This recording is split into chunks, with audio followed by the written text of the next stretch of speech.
ketipu orderan fiktif senilai 309.000.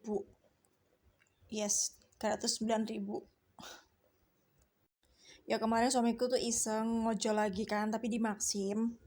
Nah, itu dia berangkatnya 7:30 dengan modal awal itu 150.000. Ya buat yang kedua aku mikir beli bensin dan lain-lain kayak gitu loh. Jam segini Nah, terus orderan masuk itu sekitar jam 8-an. Kok niat banget sih? Nah, itu ordernya itu food and shop kalau nggak salah. Jadi kayak harus nalangin dulu gitu, belanjain dulu nanti ditukar. Itu kalau di total sekitar 8.000 sama suamiku ditolak karena emang nggak ada uang segitu. Oke. Terus yang kedua ada masuk lagi. Itu food juga tapi beliin bebek goreng kalau nggak salah senilai 40.000 sama suamiku juga ditolak. Oke lah, akhirnya suami aku pulang lagi kan. Udah tunggu di rumah aja deh gitu. Masuk lagi nih. Itu juga titip barang beli di Indomaret kayak gini. Bla bla bla bla bla bla. Kalian bisa baca. Nih awalnya suami aku tuh ragu, terus aku bilangnya ya udahlah ya, mungkin itu tamu dari luar kota nginep di Hotel Bali karena emang pemberhentian terakhirnya tuh di Hotel Bali, mungkin itu pendatang atau tamu kelaparan, ya sudah gak apa-apa, pakai uang darurat yang ada di ATM. Udahlah. Nah setelah sampai di Indomaret, suami aku telepon, uangnya kurang, wah ada 20.000 lagi nggak? Yuk gak ada lah, wes gak ada. Nah aku bilang ke suami aku, kalau misalnya memang nggak talanganmu nggak ada segitu, ya bilang sama konsumen nih, bisa ditransferi dulu apa enggak, soalnya emang talangannya nggak ada segitu. Dan sama suamiku tuh langsung tutup telepon. Nah yang bikin gregetan yang kedua, aku tungguin sampai jam 11 malam itu suami aku nggak pulang. Bener nggak pulang, karena mikirnya kan cuma orderan titip barang ya, food and shop gitu ya, tapi kok sampai jam 11 nggak pulang. Dan ternyata ini kronologinya nih, di awal itu aku udah heran, kok lanjut di WhatsApp sih, bukannya kalau kayak gitu tuh memang harusnya di chat aplikasi ya. Jadi kayak ada kan kalau di Gojek itu chat DM untuk driver dan konsumen. Nah kalau di Maxim sama aja, tapi kok ini langsung ke WhatsApp, emang kayak gini. Awalnya masih oke lah, konfirmasi apa yang mau dibeli dan bla bla bla bla. Nah gongnya tuh di sini, tolong ya kak, profesional karena pesanan saya bla bla bla bla ini. Nah suami aku langsung kena mental karena bagi dia kalau nggak nyelesain orderan, akunnya tuh bakal kesuspend. Nah, and you know what? Suami aku nekat, bener-bener nekat ngisiin top up linknya aja si pelaku. Nih, sejumlah ini udah ditransfer. Yang paling parahnya lagi itu si konsumennya ini, aku bilangnya konsumen apa penumpang ya, aku bingung deh nyebutinnya. Dia itu minta ditop upin lagi sebesar 250.000, tapi sama suami aku ditolak karena memang nggak ada dana sebegitunya gitu loh. Dia untuk transfer yang pertama itu dia sampai pinjam ke temennya, kayak kan padahal aku udah bilang kalau emang nggak ada segitu ya udah nggak usah dipaksain. Terus aku mikirnya nih, ini suami aku kena gendam deh kayaknya, sampai bener-bener nekat banget. Akhirnya ini gongnya di sini, dia nungguin sampai jam 1, ya nggak 1 banget sih, jam 11 dia teleponin terus sampai jam 12, setengah 12 nggak ada jawaban apa-apa, sampai disamperin satpamnya dari Hotel Bali. Pak permisi, mau nyari siapa? Mau nganter orderannya Pak Yuandi, namanya tuh Yuandi ngakunya, tapi dia gak tahu deh ini PP-nya beneran apa nyuri milik orang lain, entah gak tahu. Sampai satpamnya tuh nyari di buku tamu yang namanya Pak Yuandi, itu nggak ada yang check in. Sampai aku tuh nelpon suamiku, piye ya, kok feelingku gak enak ya, iki wongnya tak telepon bolak-balik yuk gak ngangkat, malah memanggil terus. Dah wes di situ aku udah bingung banget, terus pulang dulu. Ketika sampai rumah dia wajahnya udah pucat banget dengan bawaan belanjaan yang kayak gini. Jujur aku tuh lihat belanjaan gitu, dan ketika datang itu aku tanyain, berarti kamu itu transfer uang atau gimana? Aku tuh top up link. Loh, lah iya sama aja kayak transfer kan, tapi orangnya nggak mau transfer kamu duluan loh. Lah iyo iku tuh termasuk orderan nih dengan ada yang marah-marah. Dah di situ aku langsung wah nih suamiku wis gak beres iki. Iki mesti wis kena gendam. Wis bener-bener kayak kena gendam gitu loh. Dikasih tahu dia langsung meledak-ledak. Dia sadarnya ketika paginya. Terus gak ada setengah jam kalau nggak salah itu ditelepon dari pihak yang ngakunya tuh Maxim. Dan dia tuh bilangnya kayak gini. Ya, dikarenakan itu kan tidak diperbolehkan oleh kantor Maxim, Pak ya, paham Pak?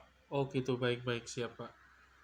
Baik Pak, nah jadi Pak ini untuk kami ganti atau kami salurkan dana ganti ruginya, namun kami cek akun Maxim Bapak ini betul Pak belum memiliki dompet utama Pak. Baru ya, ini soalnya saya baru order ini, maksudnya baru jalan hari ini. Ini baru tarikan pertama. Bapak sudah paham belum Pak maksud kami dompet utama Maxim Pak? Belum. Seperti ini Pak, seperti contohnya kalau dari Gojek, dompet utamanya kan menggunakan GoPay ya. Iya. Terus kalau dari Grab, dompet utamanya menggunakan OPPO. Kalau untuk Maxim sendiri Pak, dompet utamanya menggunakan Kredivo Pak. Bapak sudah punya Pak akun Kredivo? Oh, Kredivo belum ada. Oh, berarti Bapak pendaftaran ke Maxim kemarin tidak langsung ke kantor Pak, berarti lewat online? Iya. Oh, pantas saja Pak kalau lewat online Pak. Karena Bapak langsung datang di kantor, mungkin sudah dibuatkan oleh petugas kantor Pak untuk Kredivonya ya. Oh gitu. Karena begini Pak, kalau sudah diaktifkan dompet utama menggunakan Kredivo, jadi Pak untuk kedepannya itu Bapak sudah bisa beraktivitas dengan nyaman tanpa gangguan order fiktif Pak ya. Kalau Bapak gitu. terima order fiktif, maka secara otomatis akan langsung tercancel oleh sistem ya. Dan juga kegunaan dompet utama Kredivo di Maxim, yang mana Pak kedepannya itu Bapak tidak perlu lagi talangi pesanan dari pelanggan. Oh gitu. Akan diubah ke metode non tunai atau berupa saldo dan akan masuk di Kredivonya ya. Oh gitu, Jadi baik. ya betul. Jadi nanti Bapak tidak perlu takut lagi yang orderan, paham Pak? Oh ya, siap, paham. Ya, dan ingat juga Pak untuk akun debit Maxim Bapak jangan diaktifkan dulu Pak sebelum terhubung ke Kredivo ya. Jadi kalau sudah terhubung ke Kredivo, kalau ada fiktif yang masuk itu langsung tercancel otomatis. Oh Jadi gitu. kan nanti Bapak kan aman Pak dalam beraktivitas ya, tidak perlu takut lagi ya. Oke, siap, paham Pak. Berarti ini saya download. Ya, namun di sini Pak kami jelaskan dulu Pak supaya tidak terjadi kesalahpahaman. Di Kredivo itu Bapak hanya kami tugaskan untuk aktifkan dompet Maxim aja ya, bukan berarti Bapak kami suruh untuk melakukan pengajuan pinjaman uang ya. Kalau ada yang menghubungi Bapak mengaku dari kantor Maxim meminta Bapak seperti melakukan pengajuan pinjaman uang, harap itu jangan ditanggapi Pak ya, karena itu oknum penipuan yang mengatasnamakan pihak kantor kami ya. Karena Pak dari kantor Maxim tidak pernah meminta driver untuk melakukan pengajuan pinjaman uang ya, paham kan? Paham Pak, paham. Nah, Pak, sudah Pak ini untuk akun Maxim Bapak juga sudah prioritas atau belum ini Pak? Gimana? Untuk akun Maxim Bapak ini sudah akun prioritas atau belum? Belum. Kayaknya Pak, belum untuk sih. Untuk kami jadikan akun prioritas Bapak sudah punya NPWP belum Pak? NPWP. Coba nanti cekkan lagi Pak, soalnya nomornya lupa saya. Kayaknya Nanti kami bantu cekan ya. Iya, siap. Kayaknya sudah punya kok. Ya, itu Pak. Ya, baiklah Pak. Jadi Pak itu bisa Bapak install Kredivo Pak di Play Store? Ini sudah install saya. Baik, jadi Pak nanti kalau akun Maxim Bapak sudah dihubungi di Kredivo, jadi kan nanti kan akun Maxim Bapak langsung kami bantu jadikan akun prioritas. Iya. Dan untuk atribut seperti jaket dan helm nanti Bapak tidak perlu bayar, Bapak bisa pesan di Kredivo ya. Nanti kami bantu Pak cara pemesanannya ya. Oke, Jadi baik. nanti untuk atribut itu nanti akan langsung diantar ke alamat Bapak yang dicantumkan di Kredivo ya. Nah kalau sudah sampai ke alamat Bapak, nanti cukup Bapak bayar aja, kurir yang mengantar ke alamat Bapak sebesar 20.000 ya. Paham kan? Paham. Karena Pak, itu sudah berapa persen Pak penginstal Kredivonya? Ini tinggal ngisi biodata. Ya itu Bapak diminta masukkan nama kan? Iya, nama. Ya Bapak masukkan nama sesuai KTP. Iya. Nomor telepon. Oke. Terus setelah nomor telepon Pak itu email. Aku persingkat aja, jadi intinya dia itu minta untuk registrasi Kredivo karena katanya Maxim itu kayak ada mitra dengan Kredivo. Kayak aku nggak nalar gitu. Hah? Gimana sih aku gitu? Udah aku masih dengerin aja kan, karena dari dia telepon tuh udah kayak meyakinkan banget.